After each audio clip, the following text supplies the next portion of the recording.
amidst radioactive environment, in the eternal dark of the underground, at unattainable altitudes.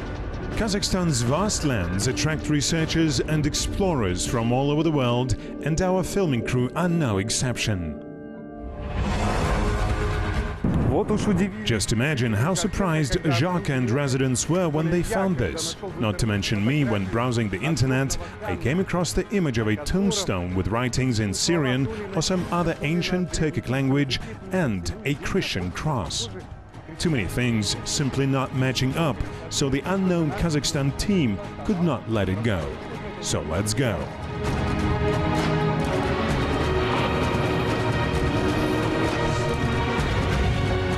The town of Zharkent is located in Almaty region. It is a small place close to the Chinese border.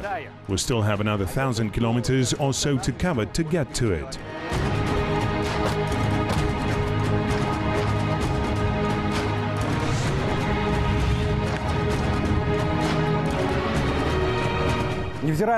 Despite the uniqueness of these tombstones, the information about them is very scarce. They did do some archaeological excavation there that lasted more than 1 year.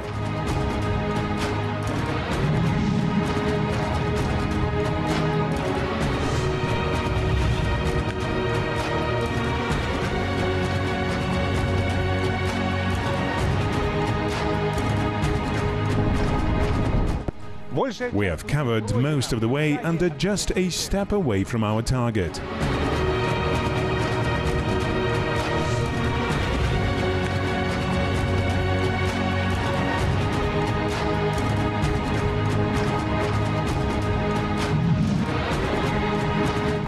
At last, here it comes. Welcome to Zharkent.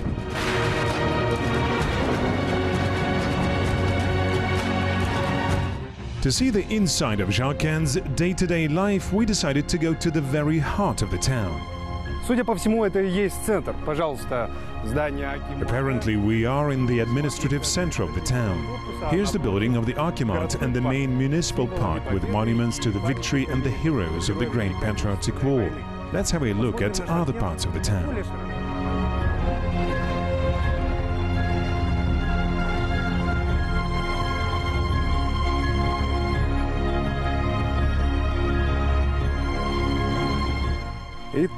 Zharkent is one- and two-storied place with private houses occupying most of the town's area.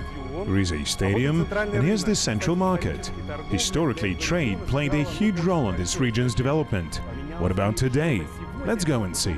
It is worth noting that trade is in the blood of local residents. It merely saturates the local land, trampled down for centuries by hundreds of caravans traveling along the Great Silk Road. In fact, the Silk Road had several branches, one of which passed close to the present-day Zharkent.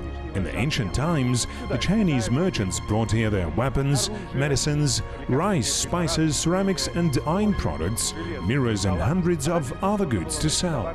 There was also the place to buy goods coming from India and Iran. Let's have a look at the counters of modern shops. I'm sure we will be able to find something exotic. One can find anything that he or she wants to buy at Zharkent Central Market, or at least everything that we're used to seeing on the market. We did not encounter anything extraordinary: essential goods, toys, shoes, clothes and other consumer goods. Where's the legendary Chinese silk? By all means, it must be here. But as before, not everybody can afford it. It is a luxury. Trade didn't change that much in the last couple of centuries, except for one. Today the mountain won't go to Muhammad. All our dealers and buyers go to get silk and other goods to Kogos International Trade Center. It's just across the border. They have good prices there too. Right. So one can buy everything necessary in this border zone and there is no need to travel to central China. They have everything there: household appliances, tableware, shoes, clothes, you name it.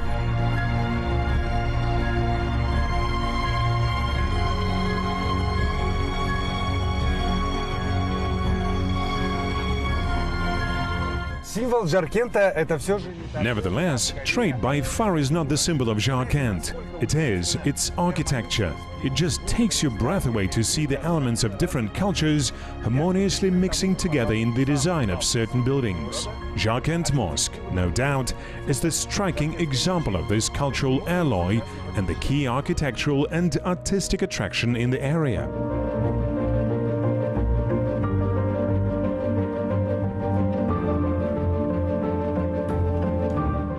Behind this fence, we hope to find some hints to the mysterious tombstones. Здравствуйте. Мы вас и искали. Hello, in fact, we were looking for you. My name is Daniel. Hello.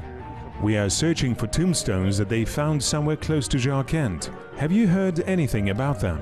I think it was somewhere in the mountains. Not here, not close to Zharkent. You have to go further. I didn't see this exact tombstone, but I heard of it and was there. It was raining then, and I could not tell what was the writing and in what language. It seems Syrian or ancient Turkic. Tak, Jalak, Kite, Kize, Jalak, Kize. You can read it. Well, it's in Turkish. What is the translation? What does it mean? I cannot tell exactly. Don't want to offend anybody with improper translation. The warden of the mosque has kindly offered us a tour around the unique complex, and we couldn't let such a chance slip by. The mosque madrasa was built in 1886. They looked for people and a master, and then for an organizer. They found a very rich person who agreed to help them. He was Uyghur and his name was Vali Akun Yuldashev. He was a well-known person at the time. Konpike, a Chinese architect, designed the building. It turned out that the Zharkent mosque had two twins. Approximately at the same time, based on Konpike's design, a temple was built in Shanghai and another mosque in Kulja. The Shanghai temple was destroyed when China began to build socialism, and the Kulja mosque was lost to fire. So the Zharkent complex is the only one like this in the world, although it also faced the risk of destruction. In 1910, a really powerful earthquake happened in Kazakhstan. However, the mosque madrasa didn't lose any of its beauty. Here and there were some breakdowns. The small mosque, the tower which is still standing today. But there was no major damage. It survived almost fully intact. Unfortunately, Sharip Khan Kaji could not shed any light on the tombstones we were looking for, but he told us who could. There's a museum or a gallery there named after Kasteyev. Do you think museum staff would know something about it? Yeah, they should. You'll have to cross the avenue. It's the third building from the street corner. There is a sign there. Great. See you around. Thanks.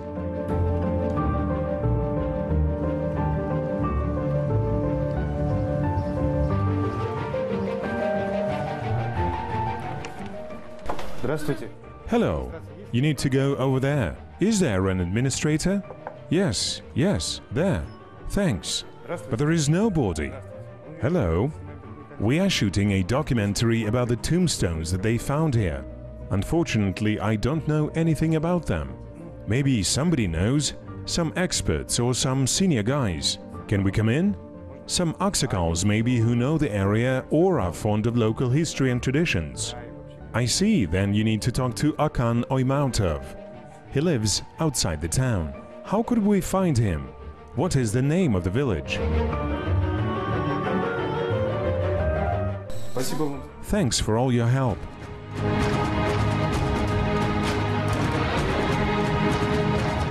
Akan Oymautov is a member of the Artist Union of Kazakhstan. It is hard to say whether he loves history because it sparks his imagination, or on the contrary, he draws to save the memory and preserve the long past events. I found it close to the Kolben Gorge about 6 to 8 years ago. It was just lying there. The part with the head was broken off, and nobody took interest in it. Is it a balbal? Yes, it is. What's written on it? Can't see really. This is its head. It's broken. And the mustache. A part of the mouth remained also. The rest got broken off. It's possible to identify some clothing also. I see. This looks like a collar. and the hands, and a necklace or something. Here's the diamond-shaped tumor. We can speculate that it was a commander or a military leader. The only source telling us that Zharkent's area was inhabited long ago, and we are descendants of ancient Turkic peoples. Our encounter with Akan Aymautov is getting more and more interesting. He doesn't know anything about the gravestones but mentions an ancient settlement close to Zharkent. Black diggers had been restlessly digging there looking for gold, but so far have found only this. Their composition is rather interesting. It's local white clay, and this is some kind of sand. When the mixture of white clay and sand dries out, it turns into a robust and reliable material. Let's go and check it out.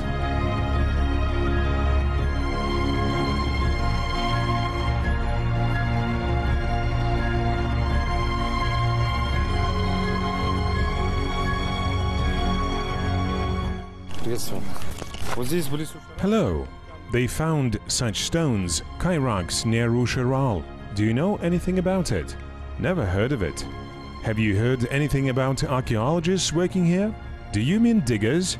Yes. Do you know the place? Go up the road. On the way out of town? Yes. Ask people along the way. Thanks.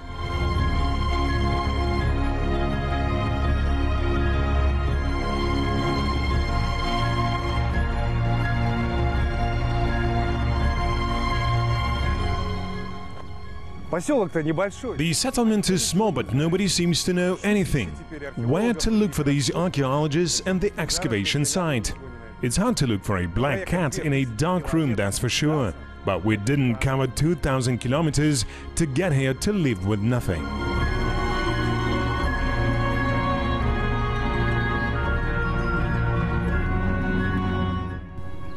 No way! Here they are.